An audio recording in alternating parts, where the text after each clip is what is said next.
ધર્મો રક્ષતિ રક્ષિત. જય શ્રી સ્વામિનારાયણ.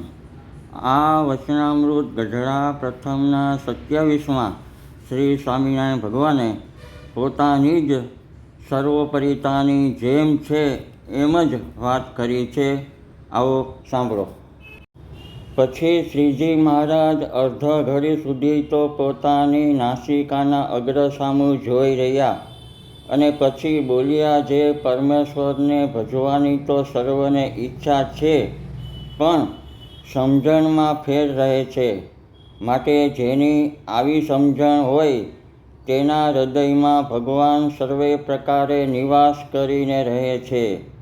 તેની વિગત જે એમ સમજતો હોય, જે આ પૃથ્વી જેની રાખીશથી રહી છે ને ડોલે છે, તથા આ તારામંડળ જેનું રાખ્યું અધર રહ્યું છે, તથા જેના વરસાવ્યા મેઘ વરસે છે, તથા જેની આજ્ઞાએ કરીને સૂર્ય ચંદ્ર ઉદય અસ્તપણાને પામે છે, તથા ચંદ્રમાની કળા વધે ઘટે છે, તથા પાર વિનાનો સમુદ્ર જેની મર્યાદામાં રહે છે, તથા જળના બિંદુમાંથી મનુષ્ય ઉત્પન્ન થાય છે અને તેને હાથ પગ નાક કાન એ આદિક 10 ઇન્દ્રિયો થઈ આવે છે, તથા આકાશને વિશે અધર જળ રાખી મૂક્યું છે અને તેમાં ગાજવીજ થાય છે, એવા અનંત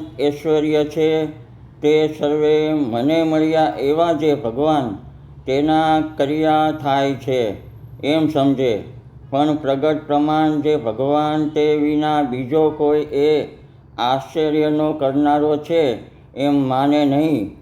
અને પૂર્વ જે અનંત પ્રકારના ઐશ્વર્ય થઈ ગયા છે, તથા હમણાં જે થાય છે, તથા આગળ થશે, તે સર્વે મને મળ્યા એવા પ્રત્યક્ષ ભગવાન તે વચ્ચે જ થાય છે એમ સમજે. આ હતા સર્વોપરી રાજાધિરાજ શ્રી સ્વામિનારાયણ ભગવાનના કલ્યાણકારી સનાતન અમૃત વચનો. અસ્તુ.